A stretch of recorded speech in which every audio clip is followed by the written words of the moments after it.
Bonjour. Il y a un passage dans la Bible qui est marqué « Et Dieu n'avait pas honte d'être appelé leur Dieu ». Et j'ai vraiment envie que ça soit vrai de nous aujourd'hui, pendant ce temps bizarre, ce temps avec beaucoup de questions. Je pense souvent aux enfants d'Israël pendant la déportation. Là, dans les déportations, ils étaient à l'étranger.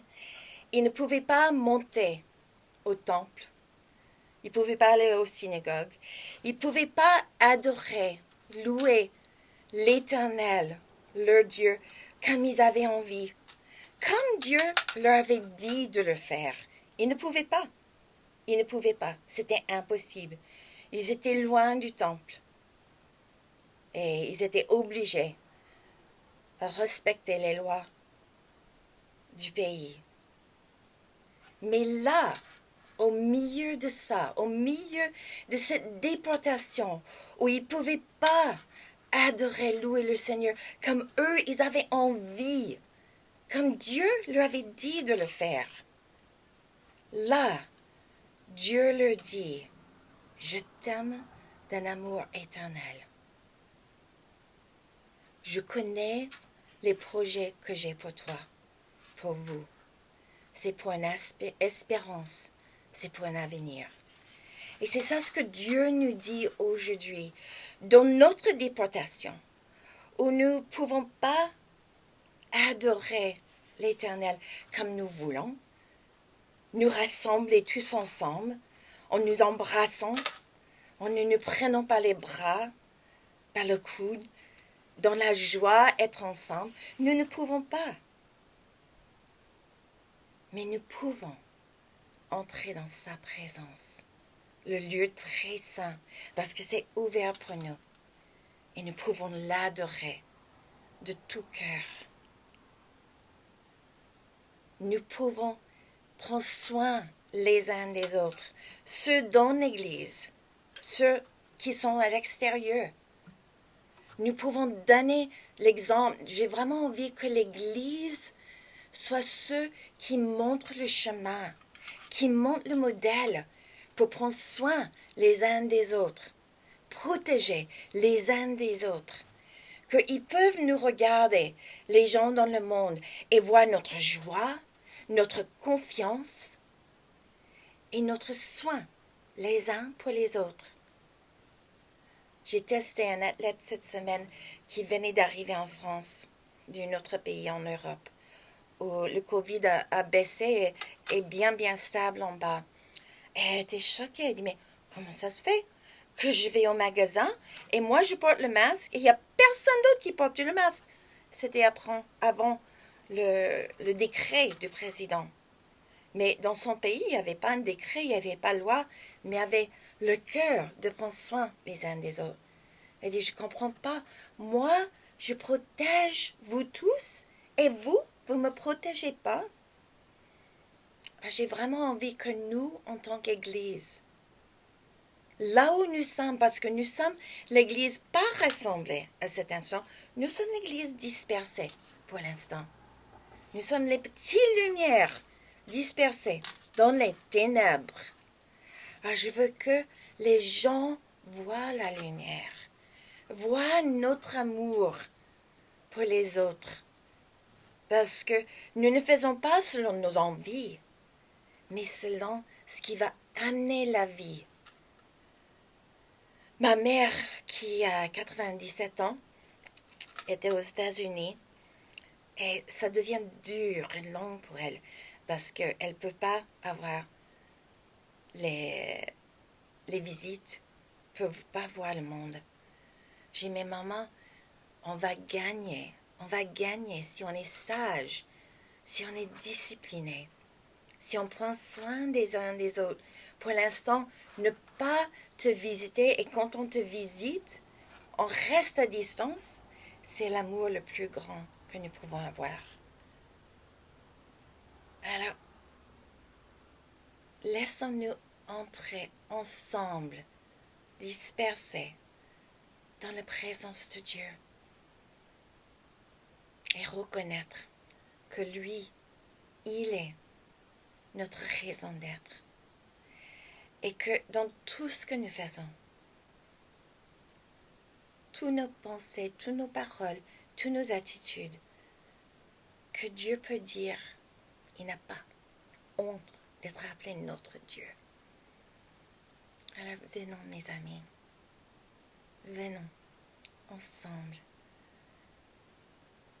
et rencontrons-nous les uns les autres au trône de Dieu, au lieu très saint où nous sommes invités librement. Oh Dieu, notre Dieu, viens, viens, reçois la louange de nos cœurs, reçois notre amour, reçois notre admiration pour ta grandeur.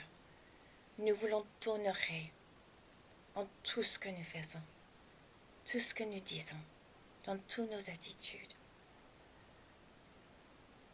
Que nous soyons lumière du monde, les uns pour les autres, mais aussi pour ceux qui sont dans les ténèbres. Alors, viens, Dieu Tout-Puissant, reçois notre amour, reçois nos chants, reçois notre adoration. Brille sur nous, que nous brillons dans ce monde qui a tant besoin de la lumière. Nous t'aimons. Viens.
Je sais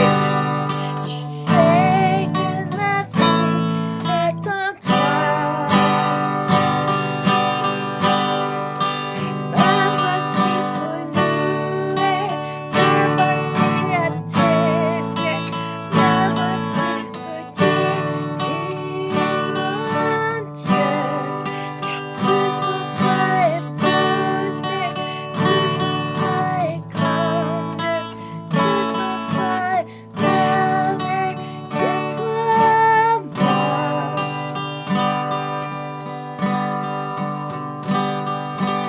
Roi éternel, élevé au-dessus de ta gloire resplendit dans les cieux. Tu es venu humblement sur cette terre. Tu t'es donné par amour. Tu t'es donné. Tu t'es donné par amour. Tu t'es donné par amour. Nous voici pour louer, nous voici à tes pieds, nous voici pour dire, tu es notre Dieu. Car tout en toi est beauté, tout en toi est grandeur, tout en toi merveille pour nous. Tu es merveille pour nous. Je ne pourrais imaginer le prix payé pour mes péchés. Je ne pourrais imaginer le prix payé pour mes péchés. Me voici pour louer, me voici à tes pieds, me voici pour dire, tu es mon Dieu. Car tout en toi est beauté, tout en toi est grandeur, tout en toi est merveilleux pour moi. Me voici pour louer, me voici à tes pieds, me voici pour dire, tu es mon Dieu. Car tout en toi est beauté, tout en toi est grandeur, tout en toi est merveilleux pour moi. Tu es merveilleux pour moi. Tu es merveilleux pour moi.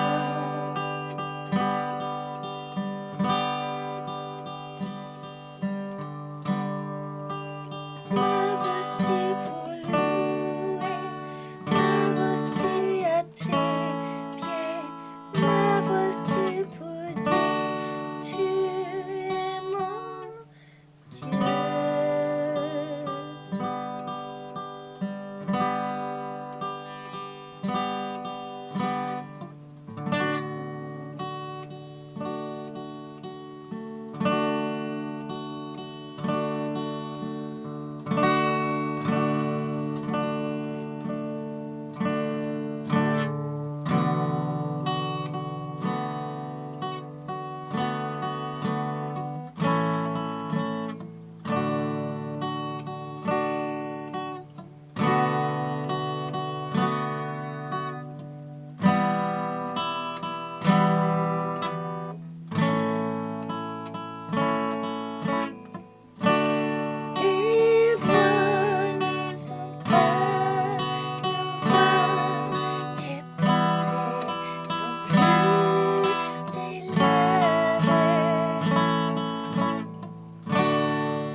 fidélité.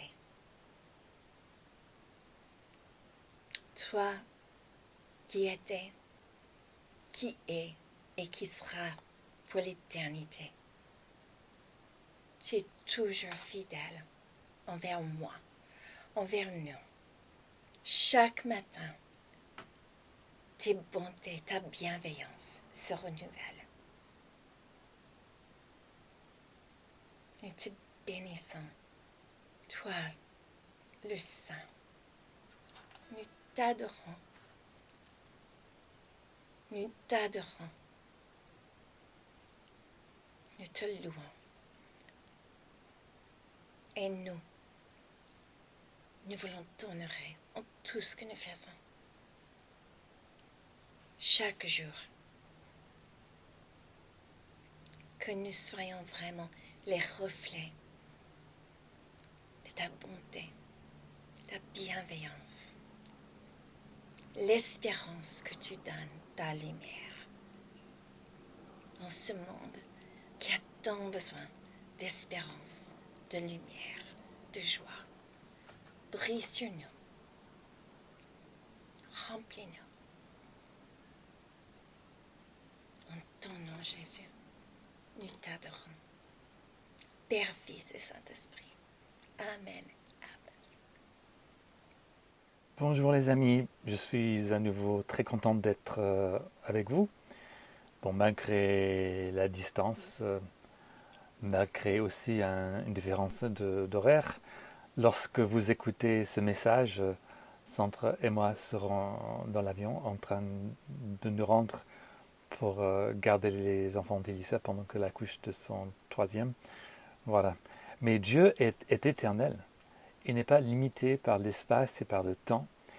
Et son esprit peut agir aussi malgré ce décalage. Donc attendez-vous à être puissamment touché par le Saint-Esprit à travers la parole de Dieu.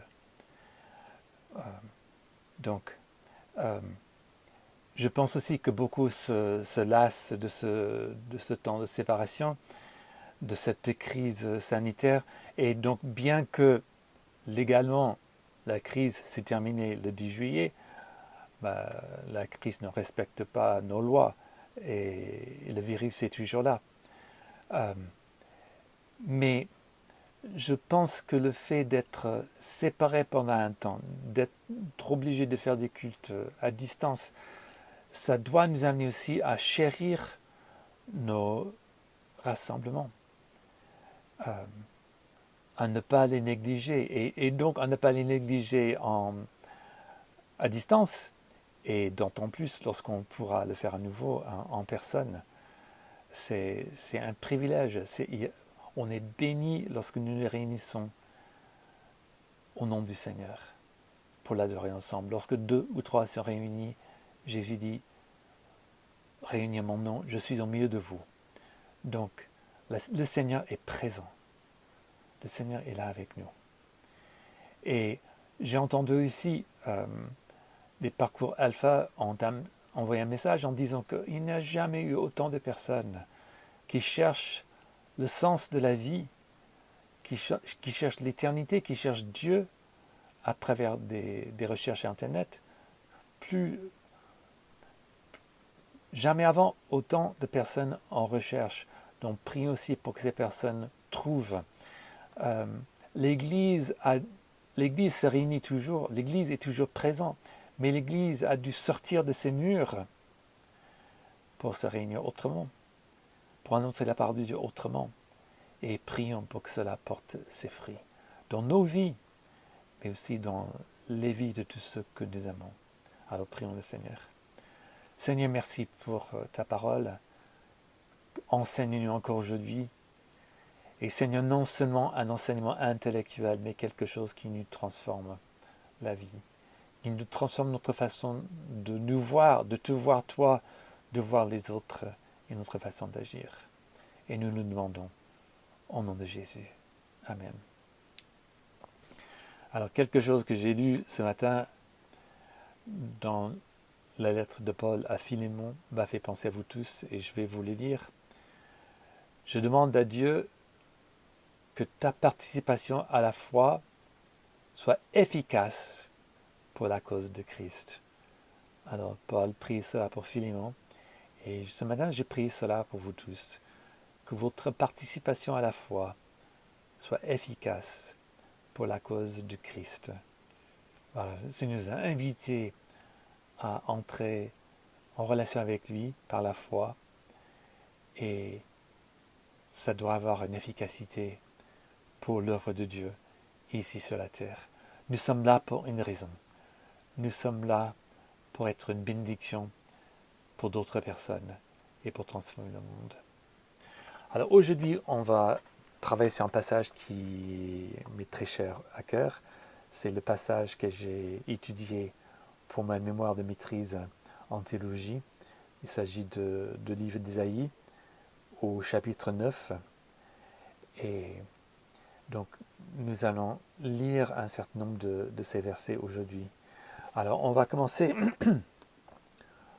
au chapitre 9 par le verset 1.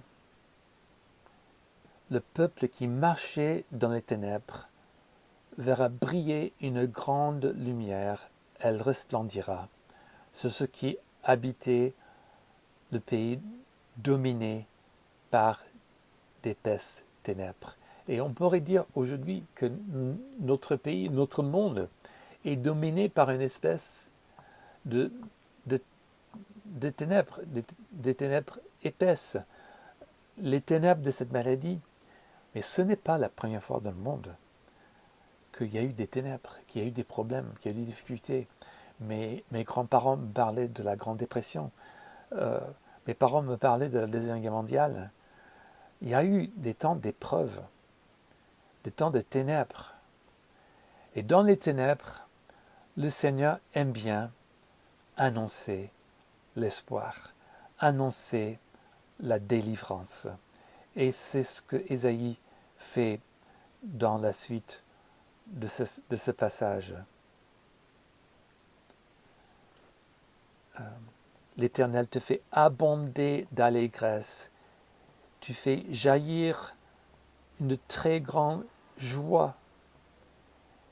Et l'on se réjouit devant toi, tout comme au temps de la moisson. Donc, dans les ténèbres, attendons-nous à vivre l'espoir, à vivre la joie. Et puis, nous allons surtout voir les raisons de cette joie. Pourquoi est-ce qu'on peut espérer?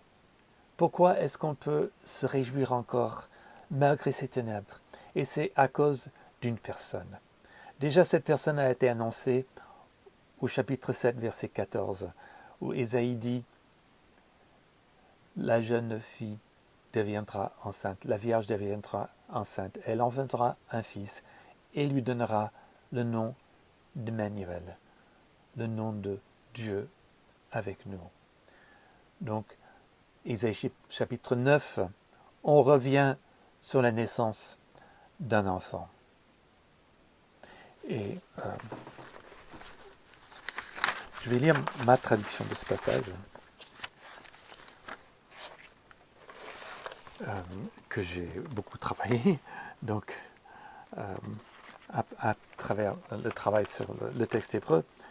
Car un enfant nous est né, un fils nous est donné, et la souveraineté est sur son épaule, et on appelle son nom merveille de conseiller, Dieu puissant, Père de perpétuité, Prince de paix. Alors, et la suite de ce passage, au verset 6, il étendra sa souveraineté et il instaurera la paix qui durera toujours au trône de David et à tout son royaume.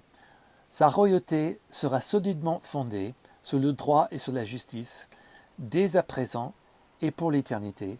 Voilà ce que fera le Seigneur des armées célestes dans son ardent amour. dans son ardent amour. Ce que Dieu fait pour nous dans son amour, dans son ardent amour. Son amour qui il brûle de passion pour nous. Et donc, on peut espérer, puisque cet enfant nous a été donné. Bien sûr, on parle de la naissance de Jésus-Christ, notre Sauveur, annoncé ici 700 ans avant sa naissance. 700 ans avant la naissance de Jésus, nous avons ce témoignage par le prophète Ésaïe. Et à cette époque, comme j'ai dit, il y avait des problèmes. À l'époque d'Ésaïe, Tiglath-Pileser, le roi assyrien, avait envahi le pays et dévasté le pays. Il y avait un oppresseur ennemi au milieu d'Israël, au milieu de Juda. Et le pays était ruiné. Et il y avait un combat dans le cœur de toutes les personnes entre la crainte et la foi. Et justement, ce roi assyrien voulait que le roi Ésaïe se capitule et se rend.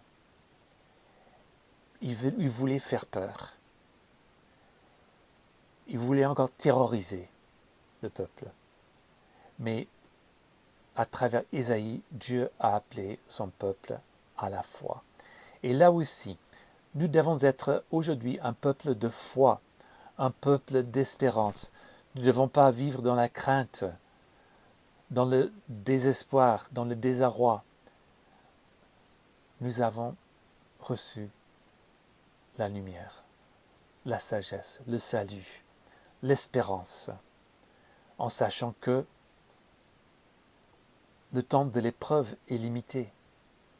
Et c'est notre comportement pendant cette épreuve qui compte.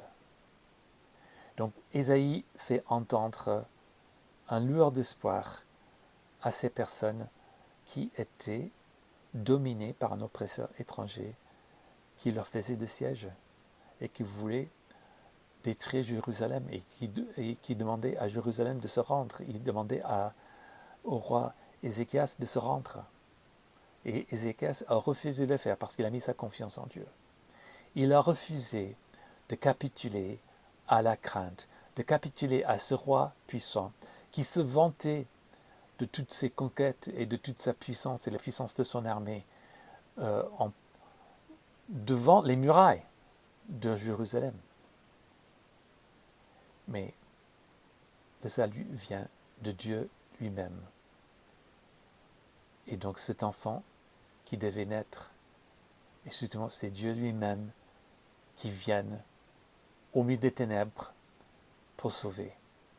Et donc ce que ces titres révèlent au sujet de Dieu, il est un merveille de conseiller. Et souvenons-nous qu'il y a quelqu'un d'autre dans la Bible que Jésus lui-même a appelé conseiller, Paraclète, le Saint-Esprit. Il viendra, je vous enverrai un autre conseiller comme moi. Jésus est le merveilleux conseiller, le merveille de conseiller. Et le mot merveilleux, il implique des miracles, il implique des signes et des prodiges. Jésus a manifesté qui il était, donc rempli du Saint-Esprit en accomplissant des signes et des prodiges lors de son séjour sur la terre. Et il était le consolateur, le conseiller, l'avocat, présent avec nous et maintenant auprès du Père. Et donc, par le Saint-Esprit, nous avons toujours ce conseiller avec nous, ce merveille de conseiller, ce conseiller de signes et de prodiges, cet avocat, ce paraclet, celui qui vient à nos côtés et qui nous assiste. Quoi qu'il nous arrive, Dieu est avec nous. Il est aussi appelé Dieu puissant. Alors, c'est osé de appeler un enfant qui allait naître Dieu puissant, mais Isaïe parlait par révélation. Et nous savons que on ne peut pas l'expliquer, mais Dieu est Père, Fils et Saint-Esprit. Dieu lui-même est venu nous sauver dans la personne de Jésus-Christ. Il s'est incarné dans le sein d'une vierge pour nous sauver. Et donc, il est toujours le Dieu puissant. Il est plus puissant que nos ennemis. Et c'était ça le message à cette époque. Dieu et son Messie sont plus puissants que ce roi assyrien qui voulait terroriser Ésaïe, le roi Ézéchias et tout le peuple de Jérusalem et de la Judée. Dieu est plus fort. Dieu est plus fort que nos ennemis. Dieu est plus fort que nos épreuves. Dieu est plus fort que les puissances économiques de ce monde et les puissances politiques de ce monde. Les puissances médicales de ce monde. Dieu est plus fort. Et donc, en parlant de ce conseiller, de signes et de prodiges, osons prier pour les personnes autour de nous, pour la guérison, parce que Dieu guérit toujours. Nous pouvons prier à distance. Nous avons appris à imposer les mains pour prier pour les malades. Aujourd'hui, nous vivons une époque où ce n'est pas sage d'imposer les mains parce que ce n'est pas sage de tenter Dieu. Donc, nous pouvons prier à distance. Nous pouvons prier au téléphone et par SMS et par toutes formes de réseaux sociaux. Donc, faisons-le. Et demandons à ce Dieu d'intervenir dans les cœurs de ceux qui ont peur, dans les cœurs de ceux qui sont dans la crainte, dans le désarroi, que Jésus soit leur conseiller, leur merveille de conseiller, qui se manifeste comme le Dieu puissant à leur égard. Il est Père de perpétuité, Père à perpétuité, Père pour toujours. Et donc, l'idée de Père, souvent les rois s'appelaient Père. Donc celui qui prend soin de son peuple, celui qui aime son peuple. Et donc il ne va jamais nous abandonner. Aujourd'hui et pour toujours. Et puis, il est Prince de paix. Et comme on a vu l'autre semaine, la paix en hébreu implique pas simplement la paix sans combat, l'absence de guerre. Et bien sûr, à l'époque, le peuple d'Israël, le peuple de Juda, espérait une fin aux hostilités. Et dans ce passage, Isaïe a prédit que tous les instruments de guerre seraient abolis. Il y aura un moment où il y aura la paix dans le monde, la paix parfaite.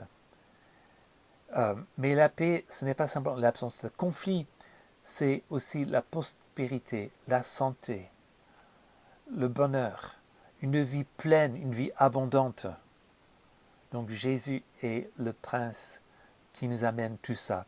Et donc même dans ce temps d'épreuve, nous pouvons vivre une vie abondante à cause de la présence du Seigneur avec nous.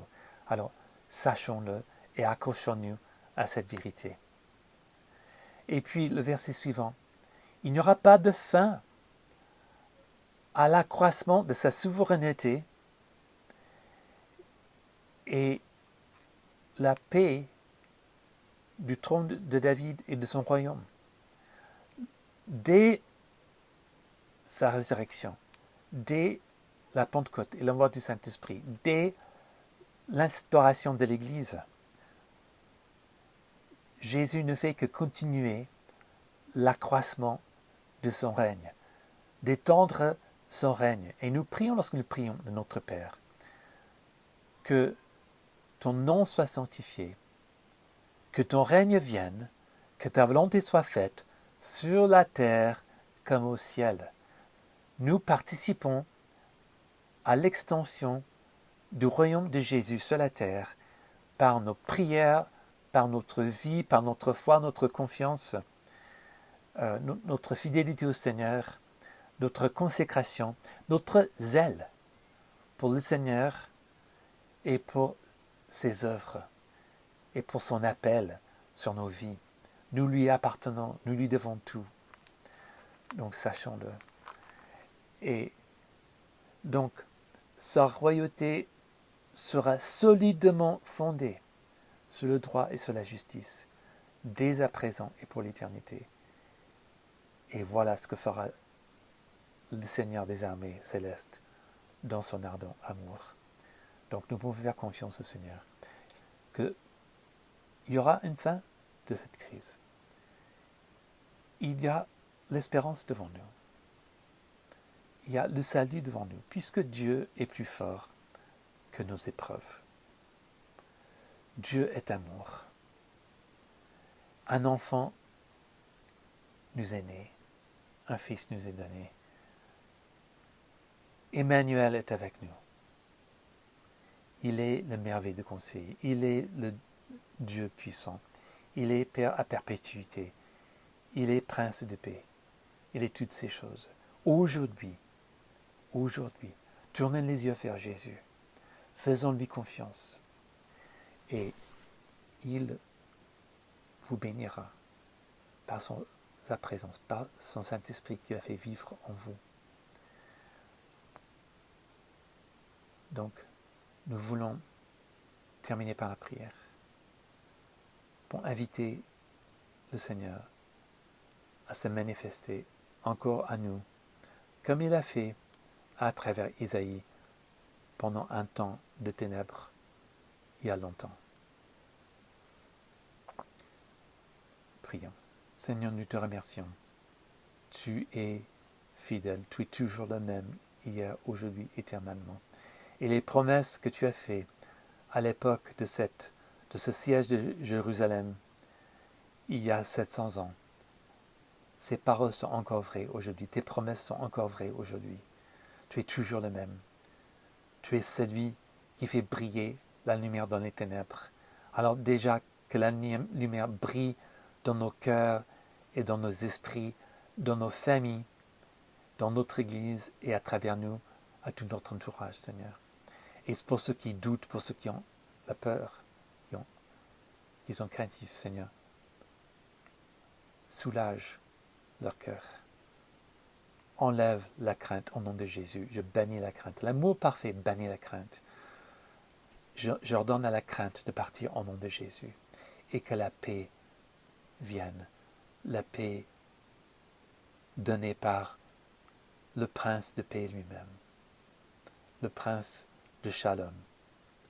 Viens, Saint-Esprit. Toi, l'autre consolateur, l'autre merveille de conseiller. Viens, Saint-Esprit. Touche nos cœurs maintenant. Entre dans nos maisons, entre dans nos cœurs, dans ton amour et dans ta puissance. Élève Jésus devant nous. Révèle davantage le Père, ce Père qui nous aime d'un amour ardent et éternel, qui est brûlant d'amour pour nous, Seigneur. Viens, Saint-Esprit. Et nous le demandons au nom de Jésus. Amen. Amen. Alors, laisse le Saint-Esprit continuer à vous toucher. Il est là présent. Relisez ces passages pour que le Seigneur vous bénisse à travers ces passages. Et puis, je vous dis à bientôt. Soyez dans la paix. Que le Seigneur vous bénisse. Amen.